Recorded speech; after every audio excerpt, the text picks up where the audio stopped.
In this video, I'm going to show you how to download and install Cisco Packet Tracer on a Mac.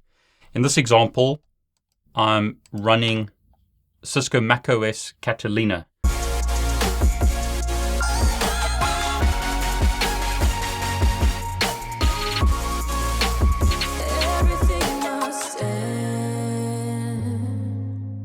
Now, Cisco Packet Tracer is free software that you can download from the Cisco website. All you need to do is register for a free course. You don't have to take the course if you don't want to, but you need to register and then you'll be able to download Cisco Packet Tracer. So I'll show you how to register for that course, how to download the software, how to get it running on a Mac, how to create a basic topology, and explain a few features within Cisco Packet Tracer. Now, if you don't mind, if you enjoy this video, please subscribe to my YouTube channel. Please like this video and please click on the bell to get notifications when I post a new video. Okay, without further ado, let's get started and I'll show you how to download Cisco Packet Tracer. So once again, I'm running macOS Catalina. I'm going to open up a web browser and I'm simply going to search for Cisco Packet Tracer. My first hit is the NetAcad website. So NetAcad Courses Packet Tracer. Now in the past, you had to have a dedicated login to this website. So you had a dedicated login for the Networking Academy website that was different to cisco.com. Now the same login is used. So if you have a Cisco login, you can simply log in to the NetAcad website using your Cisco credentials. If you don't have a login, scroll down and click Enroll to download Packet Tracer. This course is an introduction to Cisco Packet Tracer. It's 10 hours in length. It's once again free, but you do need to sign up for this course if you want to download Cisco Packet Tracer and you don't have a Cisco login. So I'm going to click Sign Up Today, select English. And I'm going to specify my login details. So first name, last name, and email address. Now your email address has to be a valid email address. They're going to email you some details, so it has to be a valid email address. So once I've done that and I've clicked Submit, I'm told to check my email and click on the Get Started link to access your account. So I've now received an email from the Cisco Networking Academy. I'm going to click Activate Account to activate my account. So I need to specify my email address, my first name, last name. I need to specify my country and company. And let me give you a hint. If you don't work for a company, specify the company as self, as in self-employed. So specify your country. Specify your company as self if you don't work for a company. Put in your password, reconfirm that. Enter the captcha information. Refresh it if you can't read it. Decide whether you want to receive emails or not, and click Register. Registration process is now complete, and we're told that we'll be redirected to login. So I'm going to specify my email address, enter my password, and click Sign In. We're told that they're excited to have us join them, but they need more information, so we need to specify first name, last name, email address, specify whether we want to receive important emails from Cisco Networking Academy, specify our gender, country, specify state, how many years we've been in the networking industry, do we have a disability, specify our birth date. So they want quite a bit of personal information here. Decide if you want to disclose your race and whether you've served in the US military, and then click Create Account. Okay, so there you go. We've now registered and we have access to the Network Academy website. You can launch the course at this point if you want to, but I'm not going to do that. I'm going to close that and go to Resources, Download Packet Tracer. Scrolling down, there are different versions of Cisco Packet Tracer. There are Windows versions, Linux version, but what we want is macOS. So I'm going to click the download link for macOS, and I'm going to download Cisco Packet Tracer to my computer. So all you need to do now is wait for that download to complete. Cisco Packet Tracer is about 146 meg in size. As you can see, there are a few steps that you have to take to download Cisco Packet Tracer, but it is free software. In the past, you had to be part of the Networking Academy. That's no longer true. Anyone can download Cisco Packet Tracer by simply registering on the Cisco website.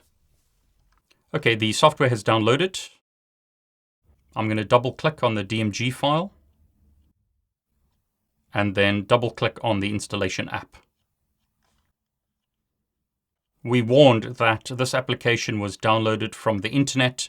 Do we really want to open it? Yes, we do. So I'm going to click open. The Packet Tracer setup wizard displays. I'm going to click continue. To install the software, you need to accept the license agreement. So read through that and click accept the license, click continue, and then click install. Cisco Packet Tracer is now being installed. So it's a fairly simple installation process. You simply need to agree to the license and install the software. Put in your password to allow Packet Tracer to make changes. The installation has finished, so I'm going to click continue and click done. Okay, so there you go. Packet Tracer is now installed. So I can search for that on my Mac and start Cisco Packet Tracer. Now, because we're running Packet Tracer for the first time, we're told that user files will be stored in this directory. We can change that through preferences at a later time. I'm okay with that, so I'm going to click OK. As you can see, Packet Tracer is starting up. Now, when Packet Tracer starts up, we need to specify our username or email. So I'm going to do that and click Next. Specify my password and click Sign In. And there you go. Packet Tracer is now running on my Mac. Once again, I'm using macOS Catalina in this example. I've got Cisco Packet Tracer version 7.2.2 running on my Mac. Now, Cisco Packet Tracer supports a lot of devices. We have routers, so various types of routers, switches, hubs, wireless devices, firewalls, WAN emulation devices. There are end devices such as PCs, laptops, various home devices. We can program Internet of Things. There are various connection types. But to get us started, let's build a basic network of Cisco devices. Here's a router. So I'll select the router and then click in the workspace and add it to the workspace area or topology area. So here's my first router. I'll select a second router. So I've got router 1 and router 2 now. I'll select a switch and let's take a 3560 and add that to the topology. Now you can change the icons if you like.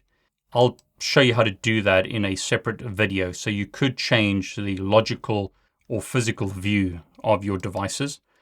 But for now, let's select connections. Various connection types can be used. So we could allow it to automatically choose the connection type. We've got consoles, straight through cables, crossover cables, fiber cables, phone cables, etc. But in this example, I'm going to select straight through copper cable, select the first router, first Ethernet interface, select the first Ethernet interface on the switch. And I'll just zoom in here to make sure that it's easier to see. What I'll do here, just to show you the process, is delete this connection. Press Escape. Select my Ethernet cable. Select the first Ethernet interface on the router. First Ethernet interface on the switch. Select straight through copper again. Second Ethernet interface on the switch. First Ethernet interface on the router. Okay, that zoom is not showing the icons very nicely, but you can change the icons if you like. Cisco Packet Tracer today is very powerful. If you go to Cisco Packet Tracer Preferences, you can change, as an example, the font of your CLI interface. And I'm going to want to do this because otherwise it's going to be too small. So I'm going to set it to 18 and click Apply. You can change the way the interface looks. So as an example, show port labels in the logical workspace. And that shows us our interface labels in this topology diagram. Notice at the moment the interfaces are down. Cisco routers by default have their interfaces shut down. Here's a view of my router. I can zoom in, and as you can see, there are 2 gigabit interfaces on this router. I could add modules to the router if I wanted to. I need to give Packet Tracer rights to do stuff on my computer, so I'll do that. And then what I'll try and do is add that module to the router. I can't because it's currently powered on.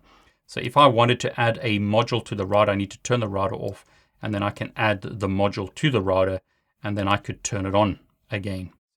So if I go to the CLI, you'll see that the router is currently booting up. Now again, if this font is too small, what you can do is go to Cisco Packet Tracer Preferences, go to Font, and then let's make this even bigger. Let's make it 20 and click Apply. And what you can see there is the font is bigger. Router interfaces, as I was saying, are by default shut down. Switch interfaces are by default up when the device is turned on. But this switch is currently off. So if I go to CLI, we're told that the device must be powered on. So I need to add a power supply to the switch. And now the switch starts booting up. If I go to the second router, zoom in, no modules added. But as you can see here, the router has booted up. Now you can change the labels of your devices. So what I'll do is I'll change them to the following. So I'll call this router 2 rather than router 1, and that router 1 and this switch 1. So on router 2, I'll bypass the initial configuration dialog. That was an older way of configuring devices. I wouldn't recommend that you use that. I'm going to press enter to get started, and I'm now in what's called user mode on the router. User mode allows you to view options or outputs on the device, but not make changes to it. So as an example, I can type show version to see the version of router. So I typed quite quickly there, so let me go back. That command, show version, shows me the version of operating system that this router is using. It's running Cisco XE software. Here's the version of software, 15.5. I can see that the router, according to Packet Tracer, has been up for 5 minutes. And spacebar allows me to see 1 page of output at a time.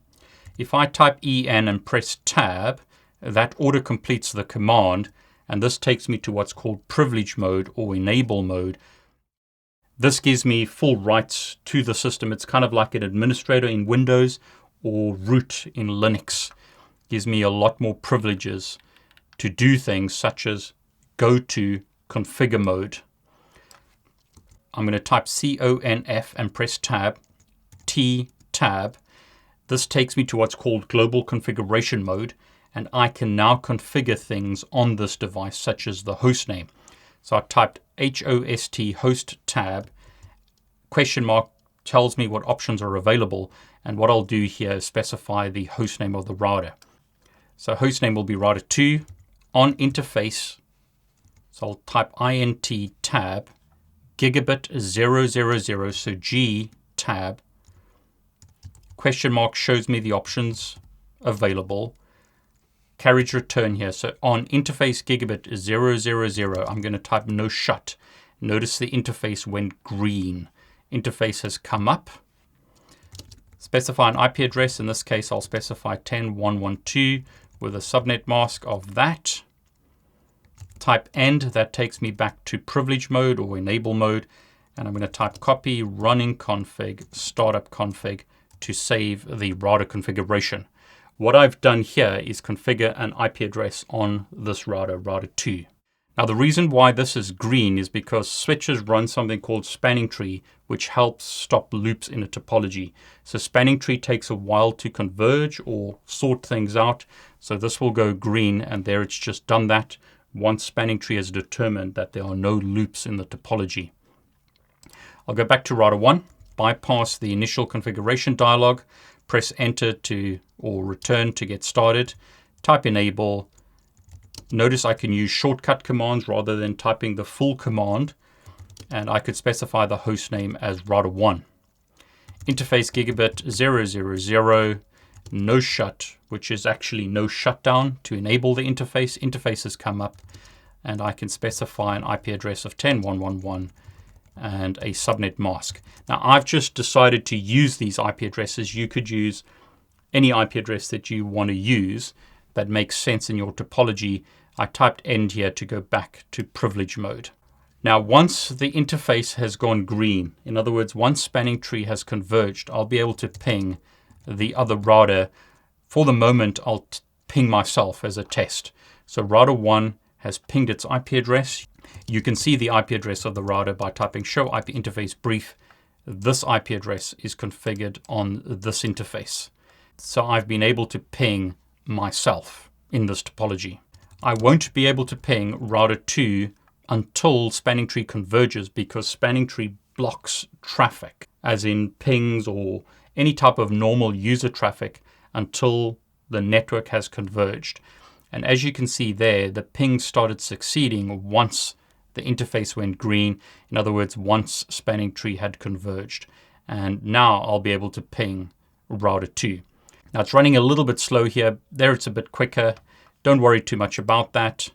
The moral of the story is that router 1 can ping router 2 and router 2 can ping router 1. And there you go. Last thing I want to do once again is save my configuration. So copy running config, startup config, saves the router configuration. That's a longer way to do it, but that's the way they'll teach you to do it in the CCNA. I typically type WR. Much quicker way of doing it. That's an older command, saves you a lot more time. Now we haven't done any configuration on the switch. I can bypass the initial switch configuration dialog, type enable, conf t takes me to global config mode, give the switch a name, and in this example I'll simply do that, save the config. So I've given the switch a name, but I haven't done anything else on the switch. At this point I could close my packet tracer topology down, but I'm told that I'll lose my changes. Do I want to save them? And the answer is yes. Give it a name. So my first packet tracer network, and click save, and then save the topology. Let's start packet tracer up once again. So I'll start it up. I'll go to file, open recent files, select my packet tracer network, and there you go, the topology has been restored. Now my interface labels are not showing nicely, so what I prefer to do is manually configure my interface labels, but you can decide based on this option whether you want to display port labels in logical workspace. So what's interesting in this example is packet tracer is not displaying the interface labels nicely. What I tend to do is place a note here and then specify my interface labels like that. And once I did that, it actually showed them properly, but you could use this option where you manually add the labels. And what I like about that is you can control where the labels are in your topology. So I'm going to go to Cisco Packet Tracer Preferences. I'm going to not show the port labels, and then I'm going to manually move these around where I want them to be in the topology. So I prefer doing it that way. I'll go back onto router 1, CLI. The router has booted up now.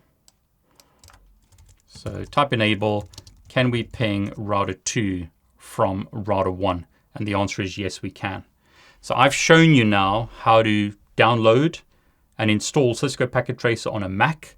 I've shown you how to create a topology, how to save that topology, how to restore it, basically how to use the basics of Cisco Packet Tracer. Have a look at the course on Cisco's website if you want to learn more about the options available within Cisco Packet Tracer. I'm not going to try and show you in my videos all the options within the Cisco Packet Tracer software. Cisco have already created a free course that shows you that. I'm going to show you specific options for the CCNA exam and how to practically use this to learn networking. Now, if you enjoyed this video, please would you subscribe to my YouTube channel. Please would you like this video, and please click on the bell to get notifications when I post a new video. I'm David Bombal, and I want to wish you all the very best.